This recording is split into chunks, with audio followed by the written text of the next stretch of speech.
This video is sponsored by Squarespace.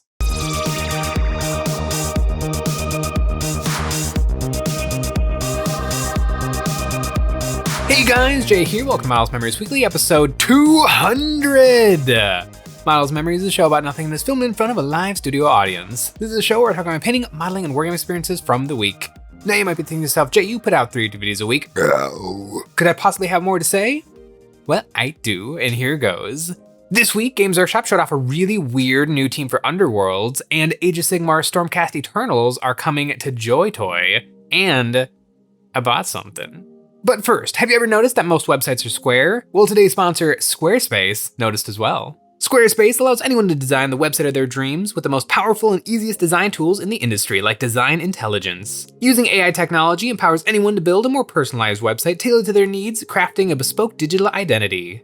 Choose from a professionally curated selection of styling options to build a unique online presence from the ground up. Squarespace makes sure it's easy to launch your website and get discovered faster with integrated optimized SEO tools, so you show up more often to more people and grow the way you want. With Squarespace, it's never been easier to set up a unique online storefront. Whether your services are physical, digital, or service-based, selling your wares has never been easier. Squarespace offers unmatched ability to showcase your unique wares with images, video, reviews, and add-ons all capped off with their seamless checkout tools, letting your customers use whatever system they prefer, whether Klarna, ACH Direct Deposit, Apple Pay, Afterpay, or ClearPay. Squarespace offers a free trial for you to dip your feet into and test the waters, and ready to dive in headfirst, you can go to squarespace.com/EonsOfBattle or follow the link in the description below to get 10% off your first purchase of a website or domain. Warhammer Underpants, sometimes called Warhammer Age of Sigmar Underpants, is a really interesting looking wargame. It's kind of more of a deck building game or a card game than it is a miniatures game, but Games Workshop comes out with some really good miniatures for it. And they're kind of bespoke. They're from the Age of Sigmar range, but they're resculpted and redesigned for the game, and they tend to look absolutely outstanding. And this team is absolutely no different. We got a bunch of little Grots, and they're all absolutely fantastic. We got 2 guys pretending that they're a squig. We got a squig catcher. We got a loon boss. We got a little archer. But then we got like a teenage Troggoth, and that's awesome. That's a really fun idea. It's the model's wrong or bad or weird. So Troggoths are kind of like odd lumpy creatures, and their eyes are low on their faces, but this guy's eyeballs are in his mouth. I think like the eyes they're kind of in the right spot, but the way it's sculpted, like under his nose, it looks a lot like he ate something with eyeballs and they're peeking out from inside of his mouth, as opposed to those are his eyes. It's really weird. And it seems like the painter was also thrown because he painted his lip like a different color than the rest of him, which makes it look even odder. Maybe in the lore of this team, there's something weird, like he actually is a blind Troggoth and he has eyes in his mouth. It's really bizarre. I mean, I feel like you little green stuff, you kind of get rid of whatever's going on inside of that mouth, and you just say he got no eyes, or the grot chair that he's got on his head is hiding his eyes, or he's just a blind Troggoth. This is an idea that Nick and I had when we were looking at this team when they first got showed off, but a Troggoth that has a seeing eye squig. And then the squig's got like big ol' eyes because he's bred specifically to be the eyes for this Troggoth. The Troggoth could have like a little cane or like the leash harness thing that service dogs have. I think that would actually make for a hilarious and awesome mini. Or it could be one of the new wolves for the new Sun Gitz that like that would also make for a really fun miniature. But yeah, this guy, like holy cow, something is just really weirdly off about this miniature, and it's the eyes. It's gotta be the eyes. But other than that, this team is fantastic. Every single miniature they've ever made for Underworlds looks like it would be a ton of fun to paint. Underpants, I play too many games as is, and I think Underpants is just one too many. Like I'm not super into Underpants. And there's a bunch of miniature war games that I really want to get into before Underpants. I mean, Trench Crusade looks like a lot of fun. I may have played a game of Trench Crusade and got absolutely demolished by Sean. Like there's a bunch of other games I have lined up before I get to Underpants, but I would try it out. This is why Games Workshop is at Adepticon every year. They don't do demos. Why not? I would love to demo some of their other weird little, you have to click on a different drop-down menu to get to those sorts of games. Like, I would love to try Titanicus. Or what's the tiny little game? Adeptus Imperialis? Like I would like to give those a shot, but I'm not gonna get the $300 starter set and then make Sean learn the rules. But if a very nice employee of Games Workshop wanted to just give me a quick demo game at Adepticon, maybe I would buy all the stuff, who knows? But speaking of things from Games Workshop that might just have missed the mark, we got some new Joy Toy figures, and these are based on the Stormcast Eternals. Actually, I believe specifically these are based on a Warcry warband, and they're fine. Joy Toy is the next level up of their action figures. There's the McFarlane figures, which are like cheap and you can sometimes find them at Target. And then the Joy Toys, I think, are only available online, and they're usually pretty outstanding. And like these guys, the sculpting is very, very nice. The paint application is decent. It's just Stormcast Eternals. They're fine. They're okay. I have a bunch of them. I have almost 2 armies because I got Skaven Tide and Dominion, and I enjoyed painting them up. And I've enjoyed some Stormcast audiobooks. The audiobook for Dominion was actually pretty solid, and I read Yendrasta, the Celestial Spear, and that was, honest to God, a good book. It was really, really good. It doesn't really have anything to do with Age of Sigmar. It's just kind of a fiction novel, but I really, really enjoyed it. But these Stormcast Eternals, they're fine. I kind of love that they have like the anime flying stand, and then the flying stand turns into a little piece of tree for the bird to sit on. And so there's just a little branch floating in the air. It's just kind of a cute little touch. But I don't know, these guys don't do a whole lot for me. I think seeing them in action figure form makes them feel a little more blatantly like they're just generic fantasy soldier guys, but they're not quite knights. Like their armor is a little bit more form-fitted and it's all gold. I don't know, they're okay. I flip-flop hard on the Stormcast, because like when I'm reading the lore and they're showing up in bolts of lightning and they're in like the weird other place that Sigmar has in the sky or in between like the warp gates and things, like they feel really magical and interesting. And it's interesting that they had previous lives before they became Stormcast Eternals, so they have a little bit more going on with them than like a Space Marine in the novels. But in person, in practice, like they just don't look that cool. It reminds me a little bit about how in old Warhammer Fantasy Battles, there was all sorts of really intricate and interesting lore for the different factions. But when you looked at them from an outsider looking in, it was just Tolkien. It was just Lord of the Rings. And you didn't know that like the dwarves, like why the dwarves hate the elves and the orcs and everybody and all of the different regicide and the different lore behind all of the factions. It just kind of looked generic. I don't know, these guys, when I saw them as action figures, they kind of struck me as extra generic, which is too bad because the Joy Toy figures are honestly pretty exceptional in most cases. I don't collect action figures, so I have not bought any of these, but there's a bunch of weird stuff that really makes me want to pull the trigger. The Black Templar Sword Brethren come in a 3-pack, and you can get the Lightning Claw guy and the Chainsword guy and the Power Weapon guy. And they look just like the miniatures, and I bet I could paint on top of them and make them look exactly like my tabletop miniatures. And I have the smallest desk in the world that I could not possibly fit one of these guys on, but I would like to. They're really, really good. Morven Vol is exceptional, just a really, really cool miniature. And I actually really like how Morven Vol is literally just like a mecha anime, but with a 40K filter placed on top. And so like, I feel like a regular person looking at that miniature kind of gets the inspiration from it, but it looks so wrong because of like the gothic cathedral aspect to her mech suit. I really, really like that figure. And I'm sure it's humongous because it's at least twice the size of a Sister of Battle. So it's probably a really, really big figure. And speaking of big figures, they have a Venerable Dreadnought that I'm sure is monstrous. And a gigantic chunk of plastic that's a Venerable Dreadnought would be really, really cool. That's one I could actually get because it'd be really fun to kit bash it into like a classic old school dreadnought with the assault cannon and a dreadnought fist. I like the Redemptor dreadnought a lot, but it did lose a little something in the upgrading from the classic dreadnought to the new dreadnought because number one, it looks a little chubby because it's like got a belly kind of. It doesn't quite look like the sarcophagus on mechanical legs. I don't like that its hand has digits. They did that on the Venerable Dreadnought, and I didn't love it on the Venerable Dreadnought. I like the weird mechanical, it looks like a drill chuck. Like I like that kind of a hand for the robot because even though the Space Marines love dreadnoughts and they consider it a great honor to go inside of a dreadnought, it's kind of horrifying that you're put into something so inhuman.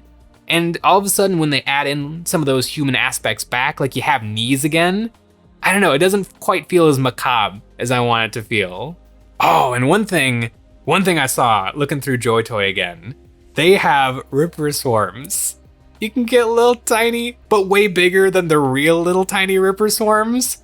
And it's just like an exact clone of the actual kit from Games Workshop.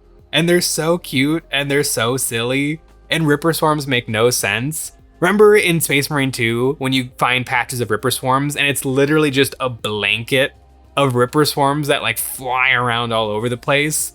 And there's not really anything, you can throw grenades, I think, to get rid of the blobs of Ripper Swarms, but you can't shoot them because you're just shooting one at a time in a swarm of 1,000.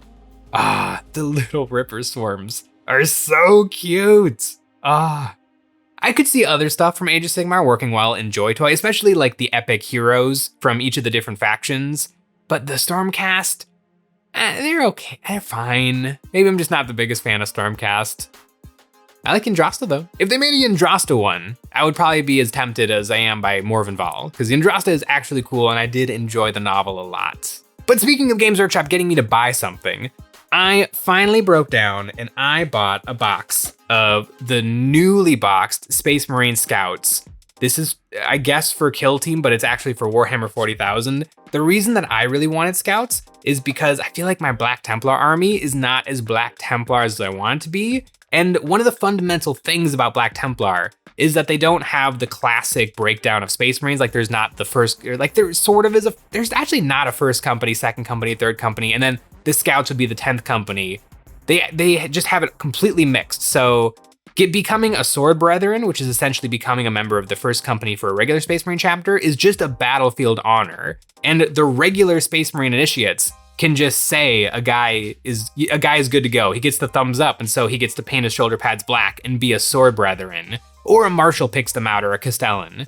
And if you're a Space Marine Scout, you aren't a Scout as a part of a separate company who does like Spec Ops. You're just a full, you sort of do the full thing of a Battle Brother. You just wear Scout armor and you're probably gonna die. And it's great. It's a really, really cool idea. But it's only showcased in Crusader Squads. Crusader Squads are 5 Initiates, which is just a Battle Brother, and then 4 Neophytes. And it looks really good on the tabletop.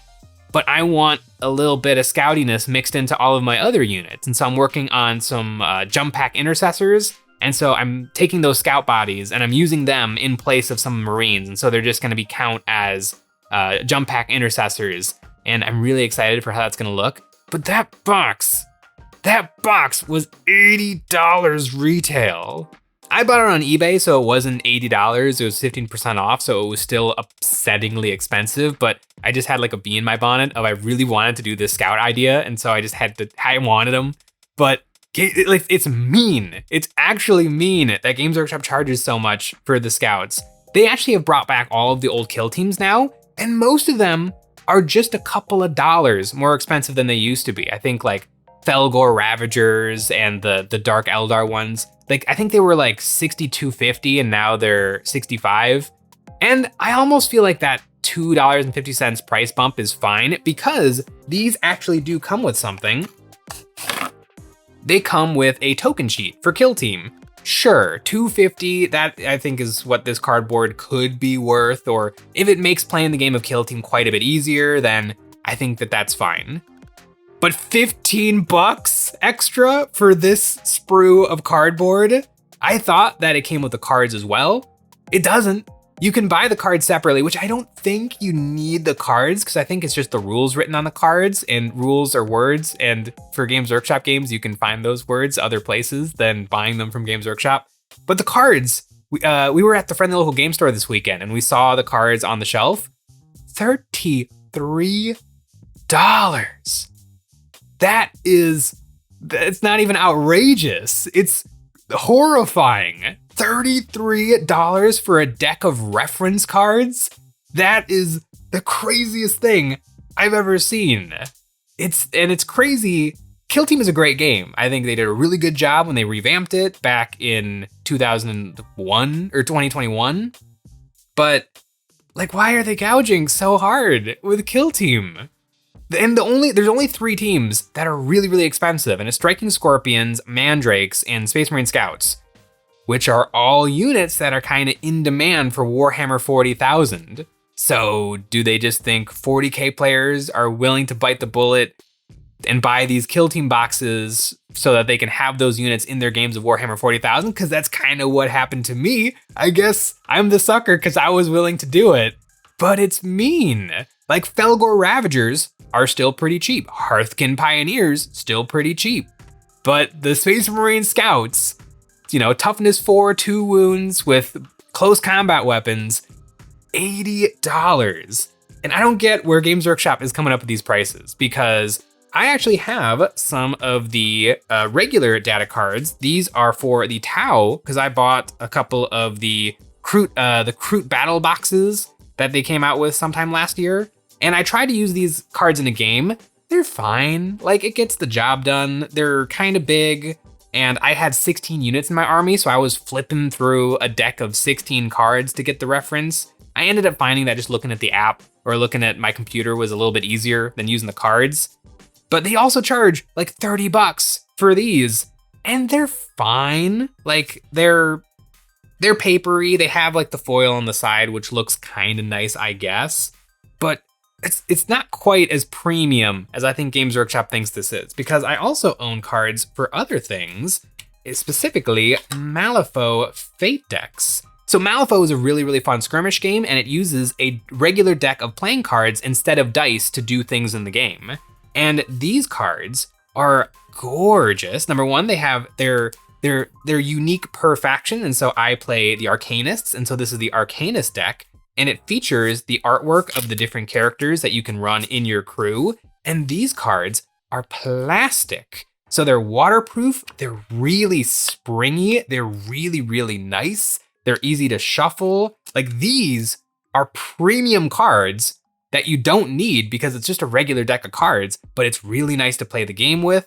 They're plastic, they feel great in the hand, they're actually premium, and these are $15.